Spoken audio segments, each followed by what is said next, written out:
자, 한번 따라서 하실까요? 절망의 골짜기에서. 절망의 골짜기에서. 자, 이제 오늘 12장에 있는 말씀은 조금 이제 사도행전의 그 내용이 조금 이제 다른 모드로, 다른 주제로 이렇게 시작이 되면서 성경이 시작이 되어집니다. 여러분들에게 한번 질문합니다. 여러분 절망해 보신 적 있습니까? 이런 것 말입니다. 도저히 불가능한 것들. 이거는 도저히 이건 해결될 수 있는 문제가 아니야. 저는 목회하면서 그런 절망을 경험해 본 적이 있습니다. 뭐 한국에서 목회할 때도 마찬가지고 파사드나에서 목회할 때도 저희 집사람하고 한번 도망 나갔었어요. 한국으로 그냥. 왜냐하면 목회 안 할 생각으로. 왜냐하면 너무너무 힘든 겁니다. 가장 힘든 게 교회가 재정적으로 많이 없는 거 참을 수 있어요. 돈 없는 거 참을 수 있고 또 여러 가지 환경이 어렵고 힘든 거 참을 수 있어요. 그런데 사람 때문에 힘든 건 도저히 못 참겠더라고요. 그런데 사람이 이렇게 그 아킬레스건이라는 게 있죠. 건드리지 말아야 될 것들을 건드리는 거. 그런데 목회하다 보니까 어떤 교인들은 물론 여기 없으니까 얘기하는 겁니다. 어떤 교인들은 저희 자녀들을 건드리더라고요. 그리고 저 뒤에 있는 제 아내를 건드리고. 그래서 제가 그랬습니다. 차라리 나를 건드리라고. 도저히 제가 참을 수가 없었습니다. 그래서 저희 집사람 보고 목회 그만하자. 목회 그만하자. 하고 이제 한국에 전화를 좀 했더니 친구 목사님들이 박 목사 번아웃이 돼서 그래. 한국으로 나와. 그래갖고 제가 이제 한국에 나갔더니 친구 목사님들이 저하고 같이 놀아주지는 않고요. 군데군데 이렇게 쉴 수 있는 데를 저 동해안에도 무슨 리조트를 하나 잡아주고 저 대전에도 리조트를 하나 잡아주고 그래가지고 저희 집사람하고 진짜 실컷 놀았습니다. 그냥 이렇게. 우리 다니면서 여행을 처음으로 목회하면서 처음으로 그런 여행을 해봤어요. 그때 울진에서 이렇게 넘어오는 거기 무슨 계곡이 뭔지는 모르겠는데 그 꼬불탕꼬불탕 그런 산을 넘어오면 경상북도 봉화더라고요. 봉화. 그 산을 이렇게 넘어오는데 최고 정상에다가 저희 집 사람하고 차를 세웠습니다.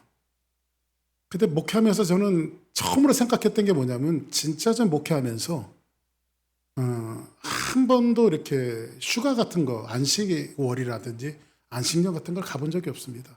그때 그냥 밀려갖고 가게 되어졌는데 저희 집 사람하고 가서 이제 밥 사 먹고 놀고 목회도 안 하고 그러고 있다 보니까요. 며칠 쉬다 보니까요. 마음이 말랑말랑해지는 겁니다. 완악한 마음들이 좀 말랑말랑해지면서 최고 정상에 가서 저희 집 사람하고 제가 제 아내한테 물어봤습니다. 어때? 그랬더니 제 집 사람이 제 손을 딱 잡더니 당신 목회 안 하면 뭐 할 거야? 그냥 용서하고 살아야지. 그래서 제가 그랬습니다. 그래야 되겠지. 용서하고 살아야 되겠지. 그러니까 쉬니까 사람의 마음이 멀렁멀렁해지더라고요. 그래서 저한테 가끔 여러분들 쉴 시간을 좀 주십시오. 정말 그때는요. 앞에 가도 길이 없고 뒤에 가도 길이 없고 온통 사람을 보아도 다 좋은 사람이 없이 전부 다 마귀들만 옆에 있는 것 같고 그 마음이 이렇게 완악해지니까 그래서 하나님 앞에 그렇게 기도했습니다. 하나님, 왜 나를 이렇게 힘든 길에 몰아넣으셨습니까? 이런 원망을 해본 적도 있고 목회하면서 제가 몇 주 전에 여러분들에게 그런 말씀드린 적 있죠. 제가 3년을요. 집교회 기도원 이거 말고는 다닐 곳이 없을 정도로 모든 관계를 끊고 집에 교회, 기도원 이렇게만 3년을 다닌 적이 있습니다. 절망을 만나서 그래요. 아무 희망이 없습니다. 옛날에 삼풍백화점이 무너졌을 때 한국에 극적으로 사람들이 며칠 만에 구조되어진 사람이 있는데 한 청년이 일주일인가요? 한 열흘 만에 구조가 되어져서 빼짝 마른 모습으로 그 무너진 콘크리트 사이로 그 청년을 끌어내는데 그 틈 사이에서 좀 죄송할 소리 자기 오줌을 수분이 떨어지면 죽으니까 자기 오줌을 받아 먹으면서 연명을 한 거예요. 그 컴컴한 콘크리트 더미 속에서 무슨 소망이 있고 무슨 희망이 있었겠어요. 그 속에서 이 청년이 나와서 하는 말이 뭐냐면 죽을 날만 기다리고 있었던 거예요. 죽을 날만. 어떤 소망이 있었겠습니까? 우리는 인생의 여정을 살아가면서 이렇게 절망을 만나고 앞으로도 가지 못하고 뒤로도 가지 못하고 비단줄기 들어오지 못하는 이 절망과 어려움 속에 우리들이 봉착되어지거나 힘들고 어려울 때가 있는데 그런 분들은 오늘 말씀을 잘 들으십니다. 우리는 성경을 또 다른 말로 이렇게 말합니다. 한번 따라서 하실까요? 성경은 소망의 책이다. 아멘입니까? 다시 한번 따라하세요. 성경은 희망을 주는 책이다. 근데 희망을 주는 책에 적어도 예레미야 목사님이, 예레미야 선지자가, 대선지자가 얼마나 절망을 만났으면 이런 고백을 하네요. 한번 볼까요? 한번 같이 보겠습니다. 시작.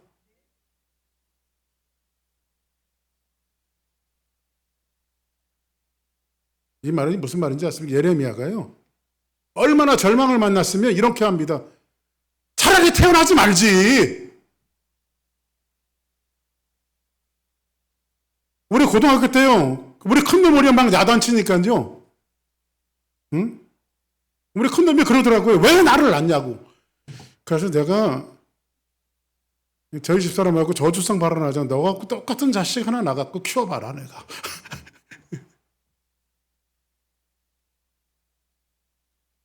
지금 예레미야가 이 사람이 누구냐면 평신도가 아니라 예레미야 목사님이에요. 예레미야서의 저자 예레미야 목사님이에요. 차라리 내가 태어나지 않았다라면, 어머니가 낳던 날이 복이 없었다라면, 이게 뭐냐면 어머니가 나를 낳을 때 차라리 유산이 되어졌으면 좋았을 걸. 얼마나 고통스러우면 여러분들, 차라리 이 땅에 어머니가 응애하고 태어날 때 내가 이제 유산 되어져서 없어졌으면 차라리 좋았을 걸. 얼마나 기가 막힌 삶을 살았으면. 또 볼까요? 15절 시작.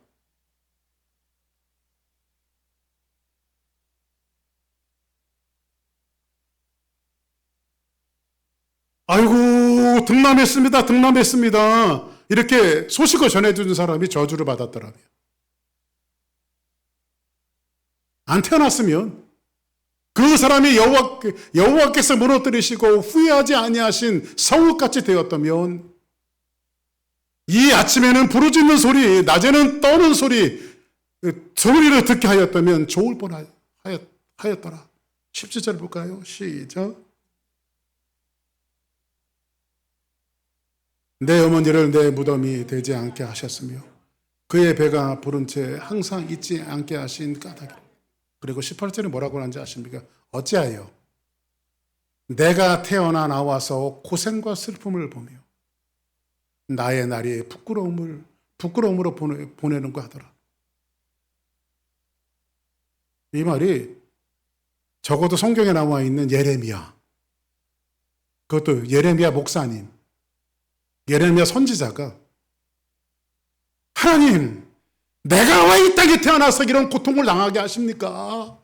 차라리 그냥 어머니 뱃속에서 태어날 때 확 죽이시지. 얼마나 힘들면 이런 얘기를 다 했겠어요. 예레미야가 무슨 죄가 있었는지 아십니까? 예배드리는 하나님의 성전에서요, 성전을 맡고 있는 제사장들한테요 죽도록 맞아요. 그럼 지금으로 얘기하면 목사님이 진리를 증거하는데 장로님들이 와서 목사님을 패는 거야. 죽도록 맞아요. 그런데 맞고 나면 가장 친한 친구들이라도 위로를 해줘야 되는데 친한 친구들이 자기를 조롱하는 거예요. 아유, 한번 따라하겠습니다. 사람 독하다. 사람 독해요. 만신창이가 되어서 그것도 복음을 증거하고 진리를 증거한 것 때문에 성전에서 죽지 않을 만큼 얻어 터졌는데 나왔더니 가장 친한 친구들이 예레미야를 조롱을 하는 거예요. 꼴 좋다. 어디 살고 싶겠어요, 여러분들? 어디 살고 싶겠냐고요. 그때 예레미야가 이 고백을 하는 거예요. 예레미야가 지은 죄악은 하나님의 말씀, 하나님의 진리를 증거한 죄밖에 없어요.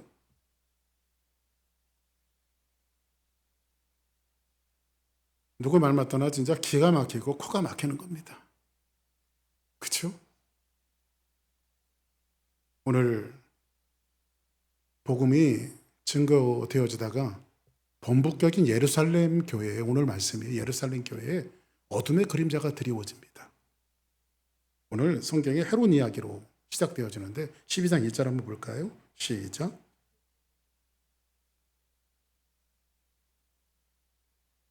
그때 이제 헤롯 왕이 나오는데 이 헤롯은 성경에 굉장히 많은 헤롯이 나옵니다. 예수님이 탄생될 때도 헤롯이잖아요. 근데 이때 초대교회 이름도 헤롯인데 동명이인은 아닙니다. 이 헤롯은 이스라엘 분봉왕이 갖고 있었던 이름이에요. 근데 이때의 베드로, 이 오늘 본문에 있는 이 헤롯은 아그리파 1세입니다. 이 헤롯 집안은요, 그 당시에는 로마가 세상을 지배했고 분봉 왕으로, 그러니까 유대 나라를 다스리는 왕으로 헤롯 일가를 세웠습니다. 그런데 헤롯 일가는요 컴플렉스가 있습니다. 무슨 컴플렉스가 있냐면 헤롯은 이스라엘 민족은요 야곱의 자손이어야 돼요. 아브라함의 자손, 이삭의 자손, 야곱의 자손이어야 돼요. 그런데 헤롯은 안타깝게도 야곱의 후손이 아니라 에돔의 후손이에요. 에서의 후손이에요. 에서의. 그러면 이 사람이 정통이라는 거예요? 정통이 없다는 거예요? 오리지널 유대인이에요? 아니면 가짜예요? 가짜죠.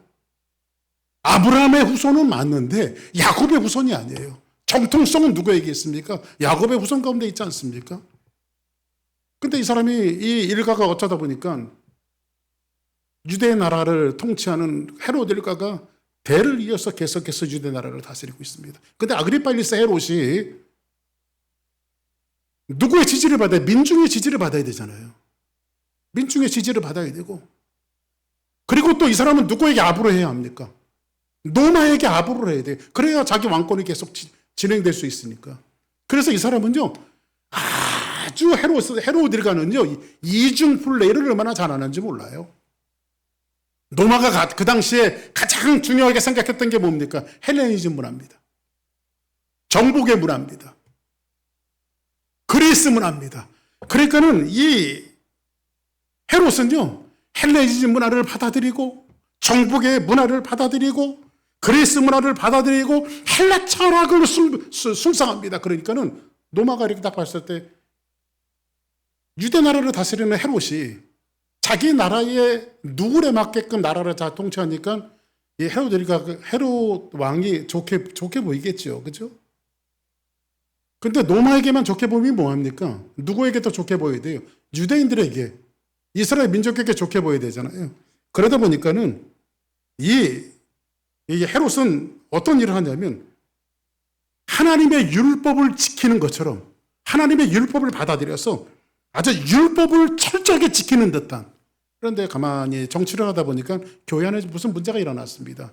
그게 무슨 문제냐면 지금 예수를 추종하는 무리들이 교회로 모이고 사람들이 막 모여서 핍박하는 일들도 많고, 지금 유대인들이 볼 때는 적어도 기독교인들은 예수를 추종하는 자들은 이교도들이거든요. 그때에 헤롯이 옳다.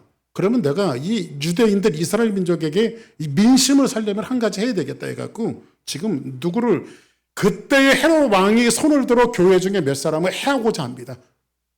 예수쟁이들 내가 하나 유대인들을 위해서 내가 죽여야 되겠구나 해갖고 누구를 죽이냐면 한번 볼까요? 2절 시작.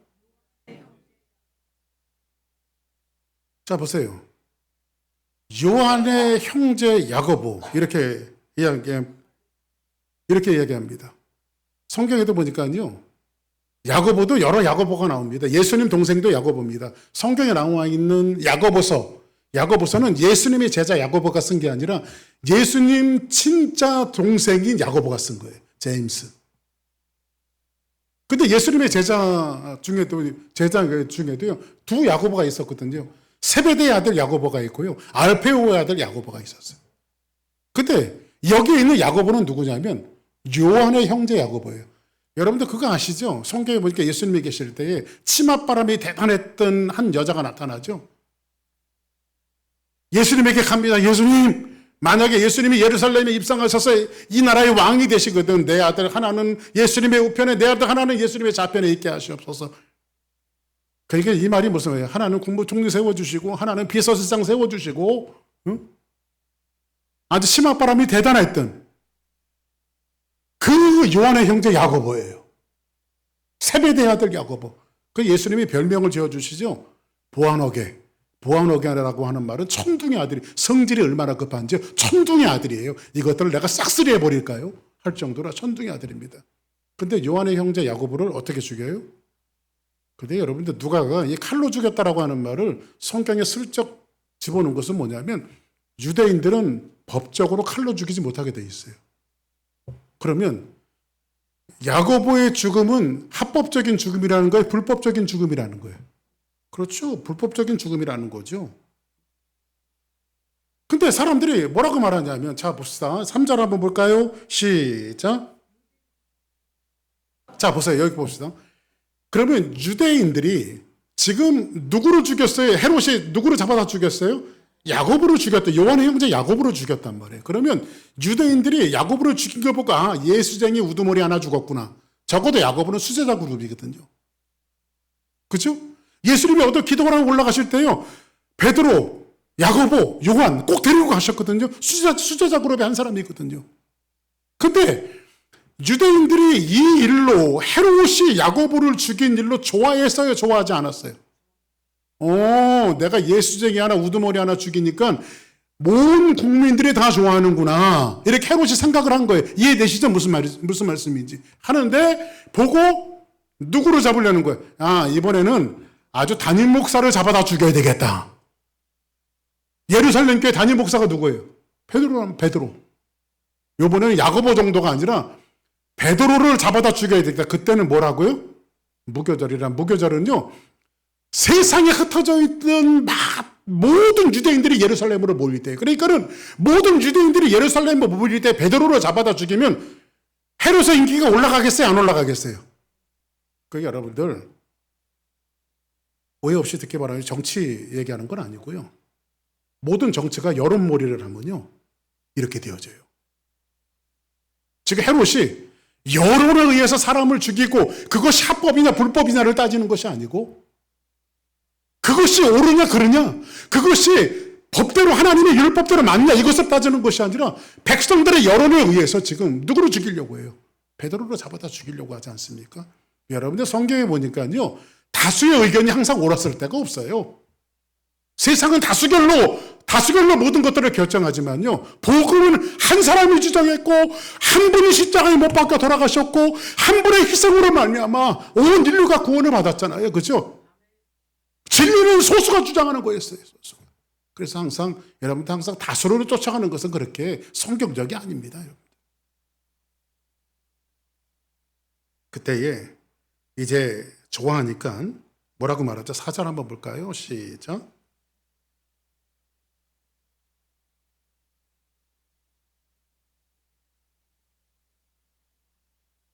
자 보세요. 지금 베드로를 잡아왔어요. 그죠? 예루살렘 교회에 와서 예루살렘 교회 담임 목사인 베드로를 잡아왔어요. 잡아왔는데 베드로를 옥에 가뒀어요. 이 옥은요, 그 안토니오스 군영에 있는 그 옥인데, 여기에는 아주 그 옥의 구조가 있는데 1층, 2층, 3층이 있어요. 지하로. 그래서 상옥, 중옥, 하옥 이렇게 돼 있거든요. 근데 지금 지하 3층에 지금 베드로가 갇혀 있는데, 이 지하 3층은요 가장 악랄한 죄인들을 가두는, 그 베드로 지금 어디다 가둬 놓은 거예요? 가장 하옥에다가 지하 3층에다 가둬 놓은 거예요. 그리고 여기 보세요. 옥에 가두고 군인 내식인, 네 식을 네 패로 나눴어요. 자, 그러면 베드로 한 사람을 지금 몇 명이 도망 못 가게 지킨 겁니까? 군인 네 식 네 패라고 이야기하면, 자, 산수 시작! 그렇지, 사사십육 맞아요. 예, 사사십육 맞아요. 16명이죠. 예. 한 사람을 몇 명이 지켜요? 군인 16명이 지킨단 말이야. 그리고 6월절 후에 백성에게 내고자 하여 이제 베드로를 죽일 생각을 합니다. 근데 이때에 베드로를 묶어놓은 것은 좀 이따 제가 말씀드리지만 이런 겁니다. 자, 4명씩 4개도를 지킨단 말이에요. 그러면 2명은요, 베드로를 가운데 두고 쇠사슬로 묶어갖고 자기도 한쪽 팔을 같이 묶는 거야. 베드로가 묶은 쇠사슬 자기도 같이 묶고 이쪽에 있는 사람도 자기 쇠사슬 하나 또 묶고, 그리고 베드로가 움직이면 어떻게 될까요? 둘이 알게 되겠죠. 그러면 이렇게 묶고 바깥에 문 앞에는 2 사람이 또 기다려. 2 군인이 또 있어. 이걸 뭘 얘기하는 거예요? 이게 여러분들 나갈 수 있는 구멍이 있어요, 없어요? 이건 죽는 거야. 내 길이면 죽는 거야. 살을 수 있는 희망이 아무것도 없어요. 자, 한번 따라합시다. 희망이 없을 때 뭘 해야 되죠? 자, 보세요. 지하 감옥에 갇혀 있어요. 그것도 3층에. 가장 중범죄가 갇혀 있는 감옥. 2 사람이 같이 쇠사슬을 같이 차고 있어요. 2 사람은 앞에서 지금 보초를 쓰고 있어요. 이게 계속 네 명의 교대로 이 일을 반복하고 있어요. 베드로가 나갈 수 있어요, 없어요? 누가 옛날에 개콘 보니까 아주 우스갯소리를 하더라고요. 어떤 사람이 돌무덤에 깔렸어요. 막 소리를 칩니다. 바깥으로. 나 좀 구해주세요. 나 좀 구해주세요. 나갈 구멍이 없습니다. 나갈 구멍이 없습니다. 그때 바깥에서는 이렇게 우리도 들어갈 구멍이 없습니다. 그러더라고요. 아무 희망이 없습니다. 아무 소망이 없습니다. 그때 교회가 해야 할 일은 뭘까요? 한번 볼까요? 자, 시작.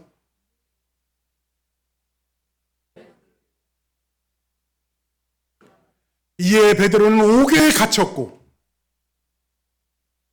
교회는 베드로를 위하여, 베드로 담임 목사를 위하여 간절히 하나님 앞에 기도하더라. 이 간절이라고 하는 말은 히라보로 에코테네스 이런 말이에요. 에코테네스라고 하는 말이 이런 겁니다, 여러분들. 기도할 때에 온몸의 근육이 쫙 하고 긴장해서 움직이는 이 상태를 이야기해요. 간절히 기도하는. 여러분, 간절히 기도하는 것은 뭔지 아십니까? 온몸의 근육이 막 이완되어져 갖고 긴장하는 상태, 이 상태가 바로 간절히 기도하는 거예요. 우리 교회는 간절히 기도해야 합니다. 할렐루야. 문제들을 위해서 간절히 기도해야 합니다. 할렐루야. 여러분 정말 기도하십니까? 근데 지금 베드로가 지금 옥에 갇혔고, 지금 이 사람들이 무슨 기도했겠어요? 한 가지 기도나지, 한 가지 기도잖아요. 하나님, 우리 담임 목사님 베드로 살려주세요, 하나님. 우리는 저 옥문을 부술 수도 없고 능력도 없고 힘도 없으니까 하나님 제발 좀 살려주세요. 그때 베드로의 생명이 초대교회에 죽었다면 명실상부하게 최고 지도자 아닙니까, 베드로가. 그죠? 교회가 사느냐 죽느냐의 문제 있어요. 그때 이 교회는 베드로를 위해서 간절히 기도합니다. 그때 성경은 뭐라고 말하죠? 6절 볼까요? 시작.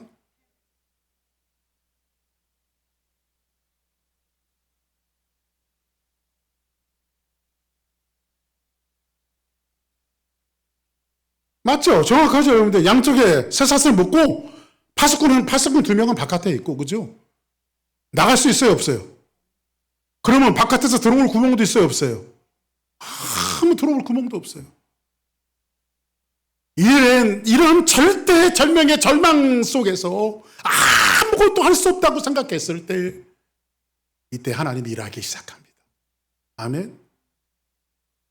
한번 7절을 볼까요? 시작.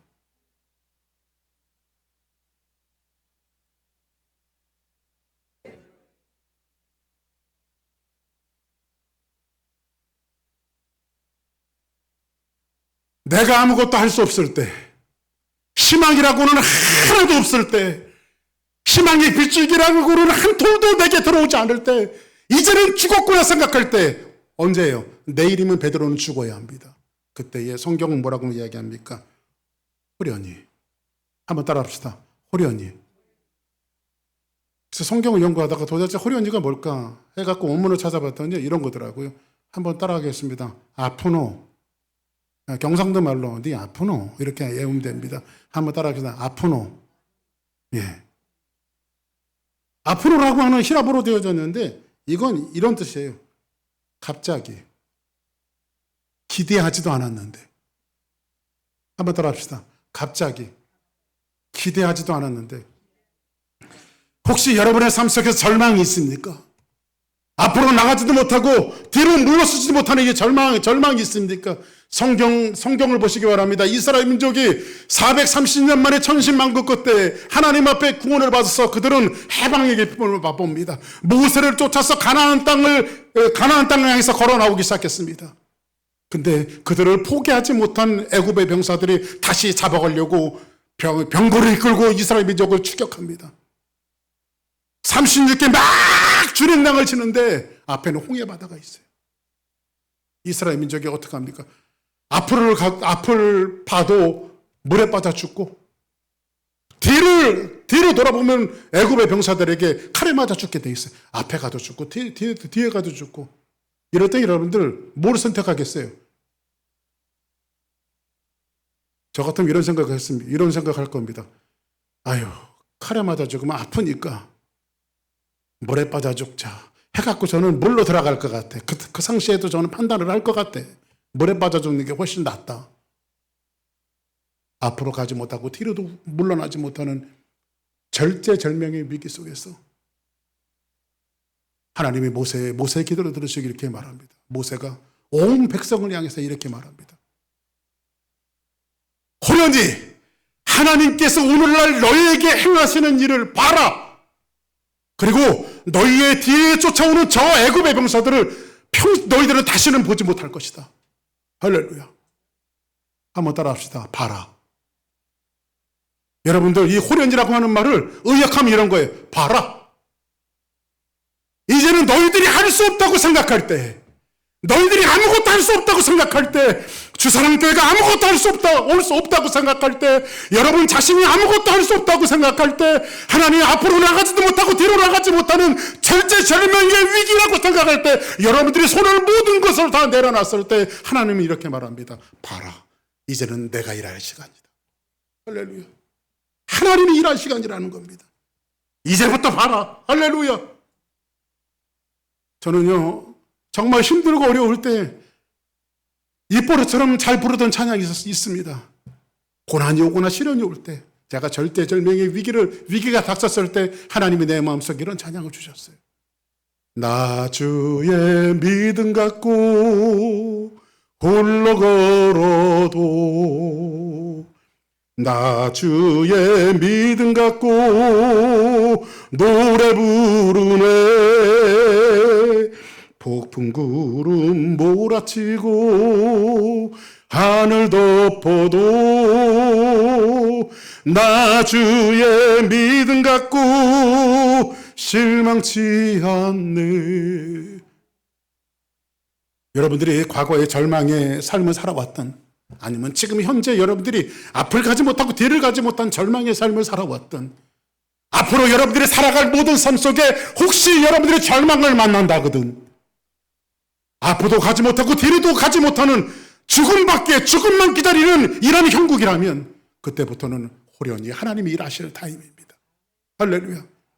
모든 시선을 하나님 앞에 돌려드리고 그 하나님이 내 인생에, 내 삶 속에, 내 교회에, 내 환경 속에 어떤 일을 하시는가를 호련히 보라는 거예요. 할렐루야. 어떻게 하나님이 홍해를 여시며, 그들이 마른 땅처럼 어떻게 홍해를 건넜으며, 그들이 홍해를 건너고 난 상태에서 애굽의 병사들이 쫓아올 때 어떻게 그들을 하나님께서 심판하시는가를 하나님 보라는 거예요. 하나님 구원만 주신 것이 아니라 구원 속에는 악한 자들을 멸하시는 역사까지 있단 말이죠. 할렐루야. 이런 놀라운 역사가 있기를 주의 이름으로 축복합니다. 아멘. 한번 성경 보실까요? 오늘 12장 8절을 우리 같이 보겠습니다. 시작.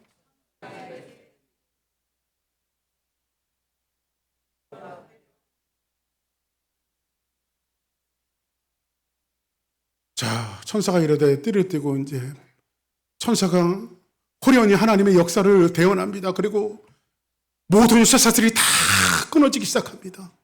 그리고 천사가 베드로에게 말하며 신을 신어라 하거늘 베드로가 그대로 하니 천사가 또 이르되 겉옷을 들고 이를 따라와.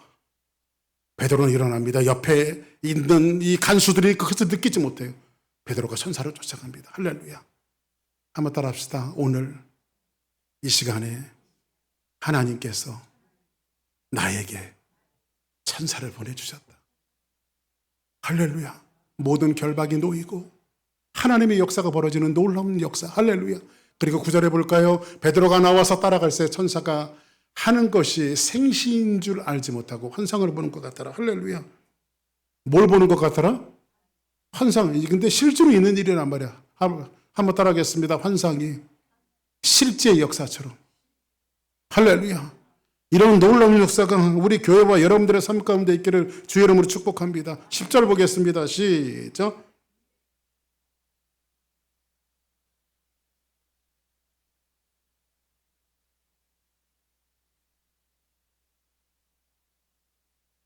여러분들 자동문은 요즘에 현대 전기로 하는 것이 아니라 저 때도 자동문이 있었습니다. 하나님이 역사하시니까 문들이 막 열리기 시작한 거. 손으로 밀지 않아도 저절로 열려요. 할렐루야. 하나님의 놀라운 역사가 있는 거예요. 자, 근데 이제 여기서 한 가지 우리는 질문을 던져야 합니다. 어떻게 베드로는 내일 죽는데 잠을 잘 수 있었을까요? 내일이면 죽잖아요. 어떻게 잠을 잘 수 있었을까요? 그래서 저는 그것이 궁금해져서 저도 뭐 설교 준비할 때 여러 목사님들이 이 본문을 갖고 어떻게 설교했나 이렇게 막 찾아보고 막 그러거든요. 그러니까 중요한 것도 참고할 거 있으면 참고도 하고. 근데 어떤 목사님이 제목이 베드로의 믿음이더라고요. 베드로의 믿음. 그러면서 거기에서 이렇게 이야기합니다. 베드로는 믿음이 충만한 사람이었습니다. 하나님을 사랑하는 자에게 잠을 주십니다. 내일 당장 죽어도 하나님이 살려주실 것을 믿고 베드로는 잠을 잘 수 있습니다. 이것이 믿음이 아닙니까? 물론 우기면 됩니다. 그렇게 뭐 우겨서 안 될 게 뭐 있습니까? 근데 솔직히 한번 생각해 보세요. 하나님은 아무리 믿어도 내일이면 죽는데 떨려요, 안 떨려요? 아, 떨리죠. 응? 한번 따라서 하실까요? 죽는 거는 엄청 무섭다. 죽는 게 엄청 무서운 거예요, 여러분들. 죽는 게 얼마나 무서운 건데. 근데 내일이면 그것도 야고보가 죽인 것처럼 칼로 쳐서 목을 베어 죽일 텐데 얼마나 무섭습니까, 여러분들. 근데 이게 하나님 사랑하는 자에게 잠을 주신 것이 아니라 이 말이 뭐냐면 베드로는 자기가 할 일이 아무것도 없이 포기한 상태라는 거예요. 내가 할 수 있는 일은 아무것도 할 수 없는 포기한 절망의 잠을 자고 있었던 거예요. 그렇죠? 절망의 잠을. 그리고 나서 11절 한번 볼까요?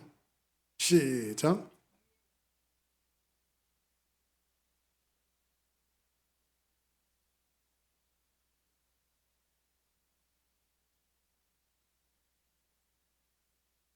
베드로가 이제야 정신이 들었습니다. 이르되 이제야 참으로 주께서 그의 천사를 보내요. 누가?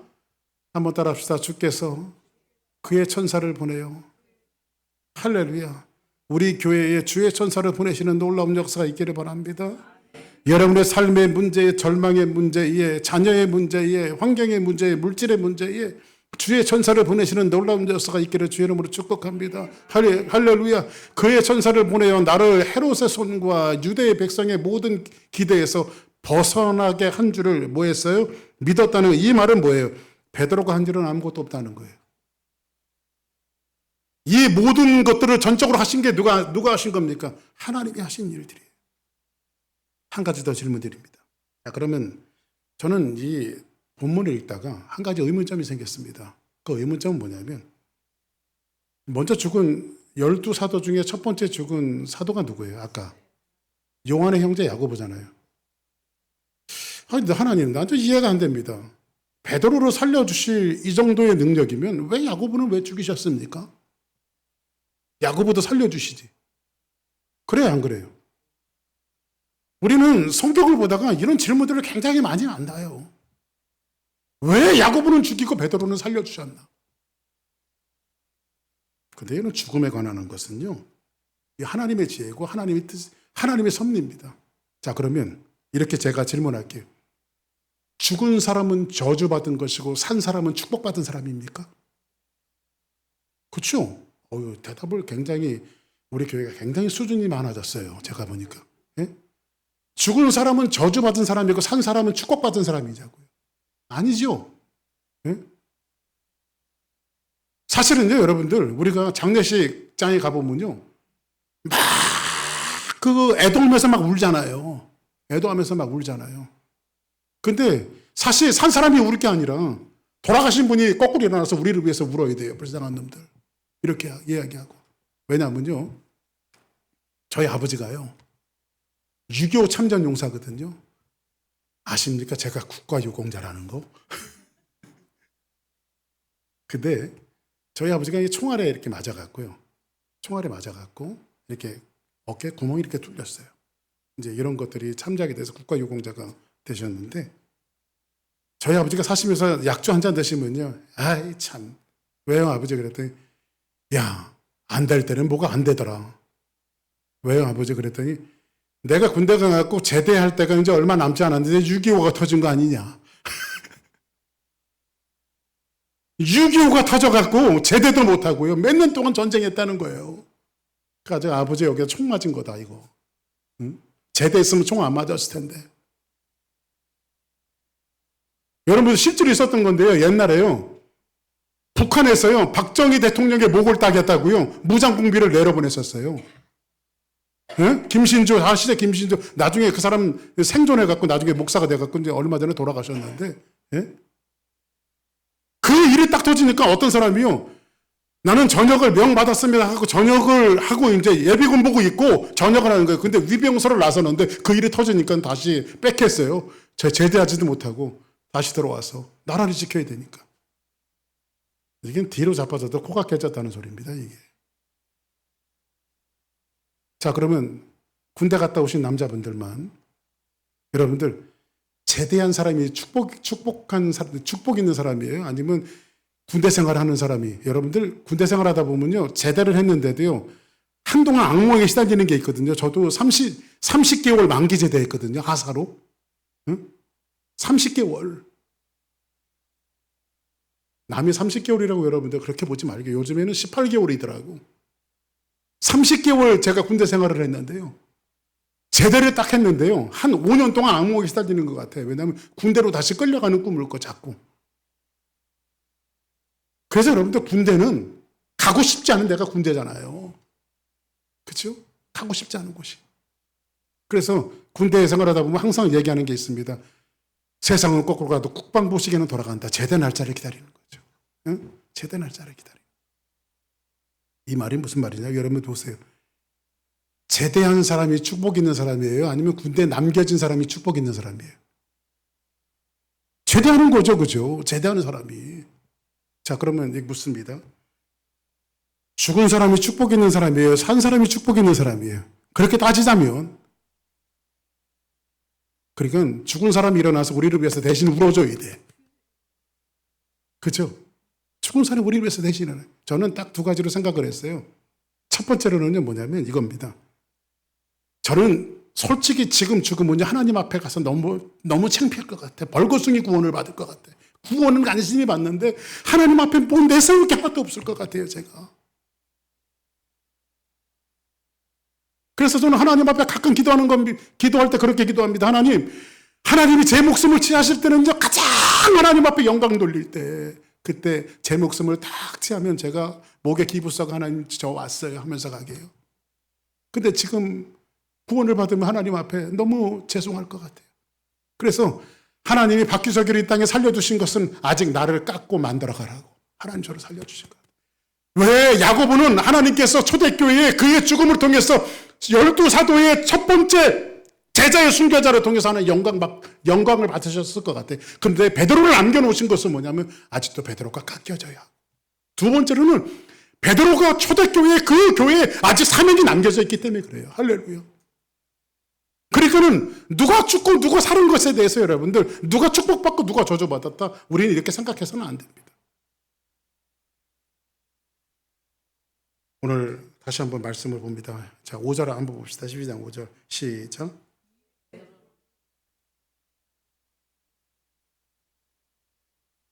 이에 베드로는 옥에 갇혔고 교회는 그를 위하여 뭐하게 기도했다? 간절히 하나님 앞에 기도했습니다. 그리고 나서 기도했더니 응답이 왔어요. 이제 내일이면 베드로가 죽을 건데 어떤 응답이 왔을까요? 12절 봅시다. 시작.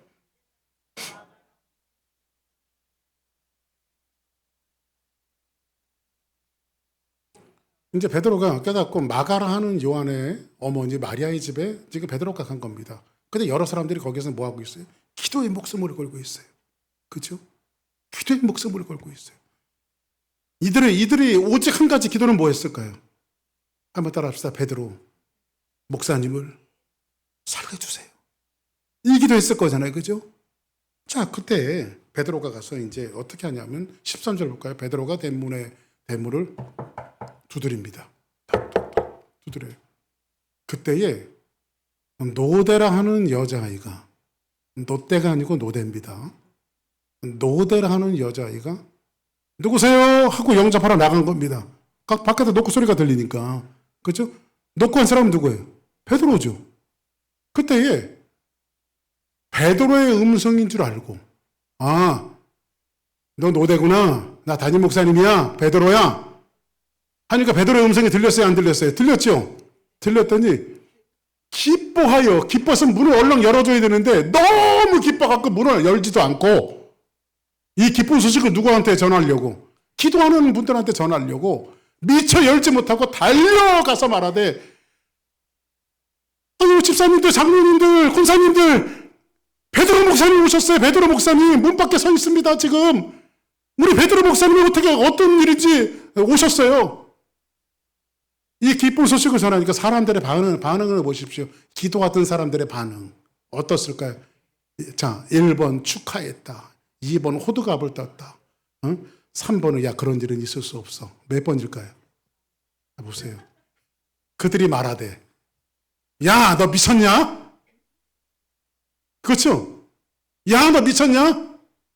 지금 이 사람들의 머릿속에는 뭐예요? 지금 베드로가 어디 갇혀 있어요?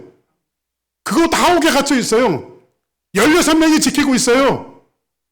나올 수가 없어요. 두 사람이 옆에서 쇠사슬을 차고 움직일 수도 없어요. 그때 베드로가 문 앞에 와 있다고?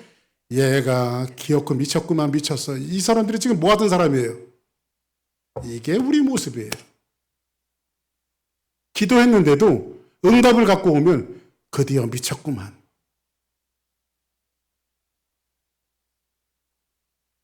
그래서 아이는요, 아니에요. 문 앞에 베드로 목사님이 오셨어요. 하고, 참말입니다. 진짜라니까요. 라고 이야기했더니 그들이 말하되, 그러면 그의 천사겠지. 한번 따라합시다. 이것이 우리 수준이다. 기도해야 하네요.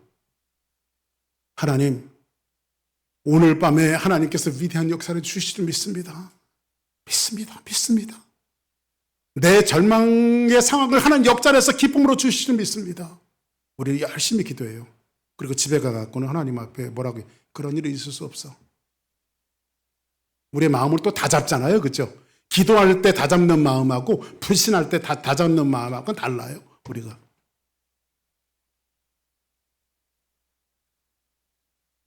사람들이 미쳤다. 그의 천사를 이렇게 이야기합니다. 그래서 우리는요, 한번 따라합시다. 하나님은 이런 기도도 들어주신다. 이 사람들이 지금 믿음의 기도를 한 게 아니라 그냥 자기의 희망상을 이야기했어요. 베드로 풀려나게 해주세요. 그래서 여러분들, 기도는요, 그래도 해야 돼요. 아멘. 옆에 분들하고 이렇게 인사하시기 바랍니다. 수준 떨어지는 기도라도 그냥 하면 됩니다. 시작. 할렐루야. 왜냐하면 이 사람들의 수준 떨어지는 기도를 하나님 응답해 줬어요? 안 해줬어요? 이 사람들이 실제로 베드로가 나올 건 믿고 기도했을까요? 노대에게 미쳤다고 이야기하는 건 그런 일이 있을 수 없는 일이라고 생각했을 거예요. 그런데도 하나님 이런 기도를 들어주시네. 너무 좋으셨어. 할렐루야. 너무 좋으셨어. 말씀을 정리합니다. 기도할 수 있는데 왜 걱정하십니까? 에스더 시대 때 모든 유대인들이 다 죽게 되어 있었습니다. 근데 죽음은 죽으리라고 하는 신앙을 가지고 에스더가 하나님 앞에 기도했더니 하나님이 인생들을 살려주셨어요. 할렐루야. 놀라운 역사가 벌어지기 시작했어요. 저는 여러분들에게 마지막 한 가지 부탁드리는 것은 뭐냐면, 기도는 절망과 흑암을 뚫어내는 역사가 있어요. 할렐루야. 여러분들이 비록 그 기도가 수순 떨어지는 기도를 할지라도 신을 받으시 하나님 앞에, 하나님, 이 내 절망적인 상황을, 이 어둠에 있는 상황을, 마치 다윗이 내가 사막에 웅침한 골짜기로 걸어갈지라도 골짜기와 같은 사막이 나를 응집한다 할지라도 하나님 나를 건져주세요. 내 삶에서 나를 건져주세요. 구원해주세요. 이 기도를 여러분들이 신음없이 하나님 앞에 하면 도저히 빠져나올 수 없는 이 지하 감옥에서 베드로의 사슬이 다 풀어지고 천사를 통해서 그를 인도하여 자기가 사랑하는 교인들과의 만남을 주선하시는 그 하나님의 놀라운 능력이 오늘 절망을 걸어가는 우리 교인들에게, 우리 주사랑교회 성도들에게 아름답고 귀하게 넘쳐나는 귀한 역사가 있기를 주의 이름으로 축복합니다.